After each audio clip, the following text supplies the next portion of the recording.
Mutual ফান্ডে liquidity অনেক বেশি, যার জন্য আমরা ধারাবাহিকভাবে অনেক দিন টাকা রাখতে পারি।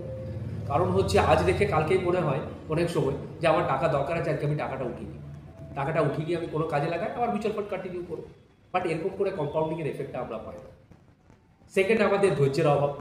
থার্ড, কোনো সময় মার্কেট আপ হচ্ছে তখন মনে হচ্ছে যে আমি প্রফিট বুক করে নিই, আবার কোনো সময় মার্কেট যদি ডাউন থাকে তখন মনে হয় যে আমার পোর্টফোলিও হয়তো অনেকটাই লসে চলে যাবে এবং আগামী দিনে এটা উঠবে কি উঠবে না, এই ধরনের ভয় কাজ করে।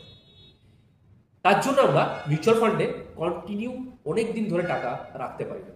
এর পার্সেন্টেজ হচ্ছে মোটামুটি 90% মানুষ আমরা 7 থেকে 10 বছরের মধ্যেই মিউচুয়াল ফান্ড থেকে আমরা কুইট করে চলে আসি। কোনো একটা পার্টিকুলার ফান্ডে 15 বছর, 20 বছর, 25 বছর ধরে ইনভেস্টমেন্ট আমরা করতেই পারি না। তার জন্য ভালো পারপাস অনেক সময় তৈরি হয় না।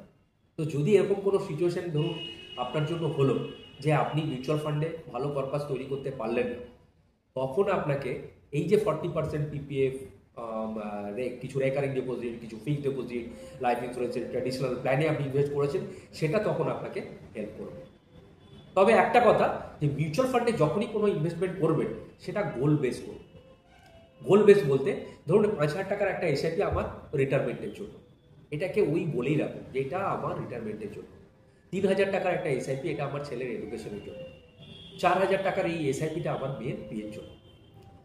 তাহলে কি হবে, যদি গোল বেস হয় তাহলে আগামী দিনে যখন আপনি টাকাটা কুইট করতে যাবেন, হতে পারে কোনো দরকার হয়েছে আপনার, আপনি মিউচুয়াল ফান্ড থেকে টাকাটা কুইট করছেন বা পার্সিয়াল স্যারেন্ডার করছেন, তখন আপনার মনে হবে যে এই টাকাটা আমার রিটায়ারমেন্টের জন্য ছিল, এটা আমি কুইট করবো না, এটা আমার মেয়ের বিয়ের জন্য ছিল, এটা কুইট করবো না। তো আপনার কোনো একটা গোলের সঙ্গে একটা ইমোশন জড়িয়ে থাকে, এই ইমোশনটা যখন জড়িয়ে থাকে তখন আপনার ওটাকে ব্রেক করতে বাধা দেয়।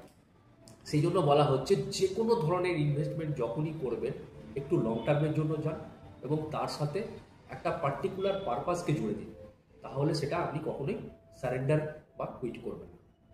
ঠিক এরকম কতগুলো স্টেপ যদি ফলো করেন তাহলে আপনার স্যালারি খুব অ্যাক্টিভলি ম্যানেজ হবে এবং আগামী দিনে এই অ্যাক্টিভ ইনকাম থেকে আপনি প্যাসিভ ইনকাম জেনারেট করতে পারবেন।